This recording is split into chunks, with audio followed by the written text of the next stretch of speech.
Hello students, welcome to BBVN online classes, and from today onwards we are going to start reading a new chapter and its name is The True Friends. It is from the literature part. So this poem is written by Carolyn Wells. Carolyn Wells जो है उनका birth हुआ था 1862 में and death हुई थी 1942 में। वो एक अमेरिकन राइटर थे जो कि आज हम उनकी पॉपुलर मिस्ट्रीज़ के लिए उनको बहुत याद करते हैं। Children's books and humorous verse जो हैं वो उन्होंने काफ़ी ज़्यादा लिखी हैं। तो ये एक वर्स है जो कि एक ह्यूमर क्रिएट करती है। So the two friends, as you can see यहाँ पर एक स्पाइडर है और एक सेंटीपेड है। ये दो फ्रेंड्स हैं और इनके बीच की जो कन्वर्सेशन है वो हम इस चैप्टर में पढ़ेंगे और किस तरीके से इनकी कन्वर्सेशन में ह्यूमर क्रिएट होता है, that is also going to we will read. Okay, so a spider and a centipede went out to take a walk. दोनों दोस्त हैं, एक स्पाइडर है और एक सेंटीपेड है। दोनों जो है वॉक करने के लिए निकलते हैं। द सेंटीपेड सेंट फ्रैंकली, और जब वो दोनों निकलते हैं तो सेंटीपेड जो है वो अपनी फ्रेंड स्पाइडर से कहता है, I will listen while you talk. मैं तब तुम बात करोगे या मुझसे कुछ कहोगे तो मैं उसे सुन लूँगा। But I may appear distracted, लेकिन हो सकता है तुम्हें ये लगे कि मैं तुम्हारी बात को नहीं सुन रहा हूँ। और अज्यूम अ वैकेंट स्टेयर, और शायद तुम्हें ये लगे कि जब तुम बोल रहे हो तो मैं तुम्हारी तरफ ध्यान नहीं दे रहा हूँ। Because to keep my feet in step requires my constant care, और ये इसलिए होगा क्योंकि जब भी मैं क्या करता हूँ, चलता हूँ, तो मेरे इतने सारे पैर हैं कि मुझे उनका कॉन्स्टेंटली ध्यान रखना पड़ता है, नहीं तो क्या होगा, मुझे चलने में दिक्कत हो जाएगी और मैं गिर पड़ूँगा। तो यहाँ पर जो सेंटीपेड है वो स्पाइडर के साथ में वॉक पर निकला है और वो पहले ही अपनी चीज़ों को बहुत क्लियर कर रहा है कि देखो तुम बोलना, मैं सुनूँगा, लेकिन हो सकता है कि तुम्हें लगे कि मैं तुम्हारी बात को नहीं सुन रहा हूँ, लेकिन ऐसा नहीं है। क्यों? क्योंकि मुझे कॉन्स्टेंटली अपनी जो भी पैर हैं उनको देखते रहना पड़ता है। Then he said the spider, और इस बात पर स्पाइडर कहता है, I appreciate you most peculiar case. मैं जो हूँ अप्रिशिएट करता हूँ। क्यों? क्योंकि तुमने ये बात मुझे कही, क्योंकि ये बहुत ही स्ट्रेंज केस है तुम्हारा वाला। And your feet must be quite handy when you want to run a race, और तुम्हें जो है बहुत ही दिक्कत होती होगी जब तुम एक रेस जो है वो दौड़ रहे हो।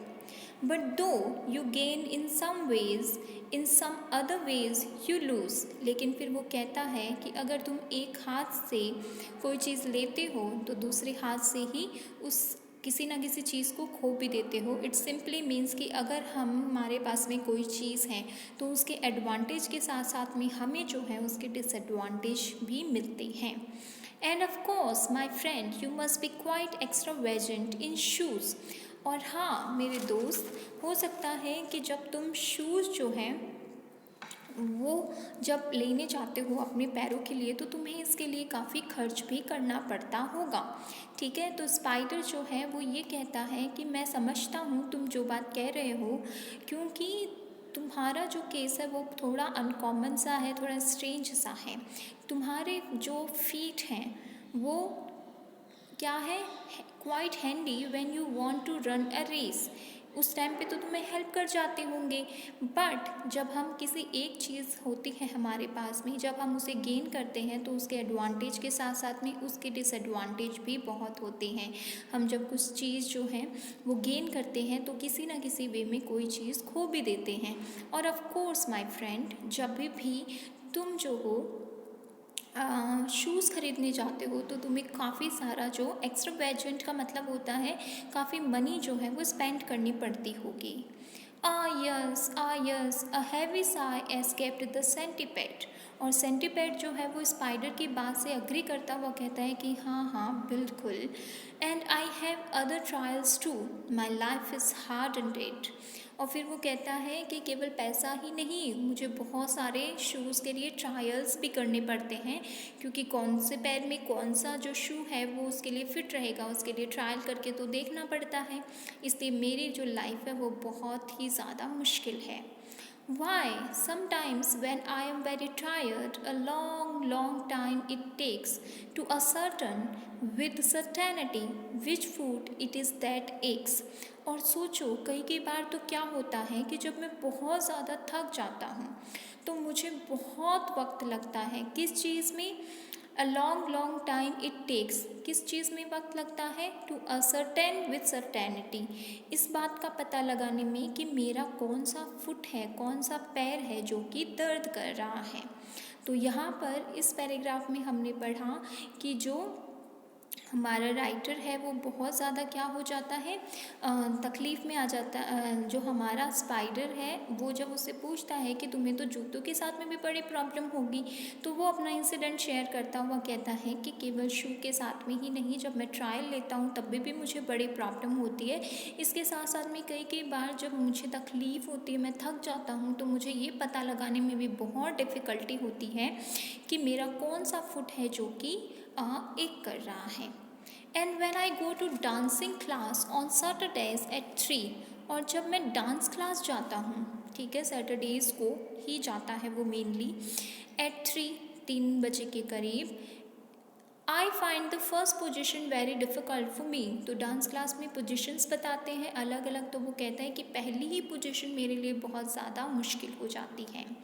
दो I put my best foot for most and good time I try to keep. हाँ, हालांकि मैं जो हूँ ठीक ठाक डांस कर लेता हूँ और मैं कोशिश भी बहुत ज़्यादा करता हूँ, और मेरा वक्त जो है एक पोजीशन को ही पूरा करने में निकल जाता है। To my charging I often find a foot or two asleep. और मान लो कि मेरे में जैसे ही अनोइंग वाली फीलिंग आती है तो मैं देखता हूँ कि मेरा एक या फिर कोई दूसरा पैर जो है वो सो चुका होता है। इट सिंपली मीन्स कि जब भी वो सैटरडेज़ को डांस क्लास में जाता है तो जो पहली पोजीशन दी जाती है वो ही उसके लिए बहुत ज़्यादा डिफ़िकल्ट हो जाती है, ठीक है। और फिर जो है वो बेचारा बाकी टाइम तो कोशिश ही करता रहता है उस पोजीशन को गेन करने की, यानी कि वो डांस करने की कोशिश करता है।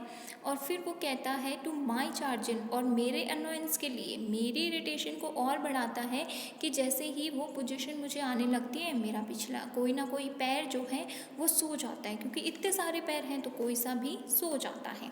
सो नेक्स्ट वाले पैराग्राफ हम पढ़ेंगे अपने नेक्स्ट वीडियो में। Thank you.